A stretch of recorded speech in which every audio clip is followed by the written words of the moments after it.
I'm actually a newer member of the workshop, although not the newest. And I joined the workshop. I'm happy to be there. It's a hard bunch. I began as a poet. I've always written. I began as a poet. I've done a lot of different kinds of writing, particularly when some business writing and some freelance writing as the kids were growing.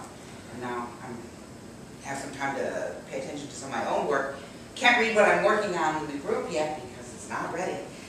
Tough bunch. So I'm reading two older pieces. So here they are.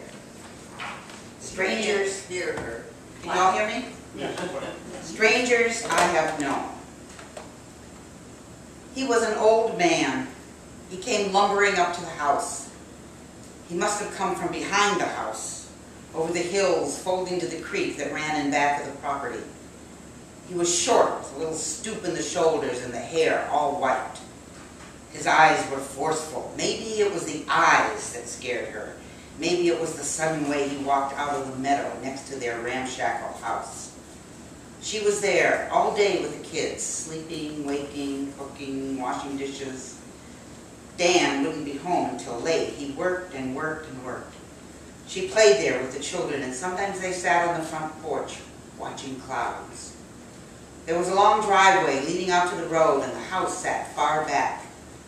This man seemed to come from behind the house, though, where the small mowed lawn flowed into fields and tall growth, and beyond that, the woods and the hills. She was alone with the kids.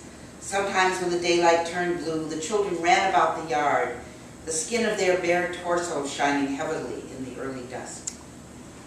A little breeze would begin to break up the heat and stillness of the day, and she would soak in the mystery of the hour and feel herself and the house and the kids sealed in time. She was alone, and no one came to interrupt her reverie. Except now. Now she felt alone again and defenseless, afraid of this crazy, this attacker. She said, "Hello." Hello. There was a long pause. She was seeing murders, dangers. She was feeling fluorescent light of malls turned into scenes of guts and carnage. She was feeling things breaking through. Maybe it was his eyes. They were blue. They were clear blue and intense. "Where is this?" he asked. "Ringo's," she said. "Ringo's, New Jersey." She still hadn't moved. She was calculating her distance to the baby in his bouncy seat, trying without looking obvious to locate Ginny and her younger brother, busy running after dandelion wisps. The man made a little movement with his hand. She looked at his hand. The nails were well clipped, the hands sturdy, the fingers short. His arm was skinny. He had brown age markings up and down the arm. "Where are you going?" She didn't mean to sound so harsh. "I've been walking," he said. He reached into his pocket and brought out a large kerchief. He slowly wiped his forehead.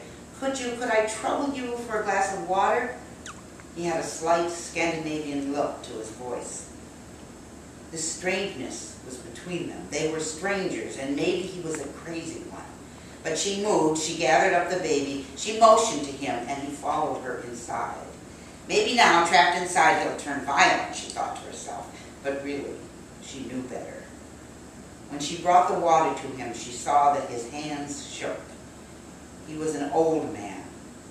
But he's old, an old man, she said to herself. It was her power, after all. She felt exultant. Then turning again maternal, she wanted to shield him from her degrading thought. "Can I get you a chair?" "Oh, many thanks," he said formally. The two bigger kids came running in. Robbie was crying. They clung to her legs and stopped their squabbling to look at the stranger. He drank the water, the glass held firmly in his thick fingers. He passed his hand across his forehead. He asked her, "Do you think I might use your phone?" He put the glass on the wood stove, now covered with piles of bills and magazines and kids' drawings. They were standing in the middle room, the unfinished walls with exposed insulation, the missing baseboards, where all the dust and plaster mess collected. He could dial himself. She hung back a little, trying to be polite.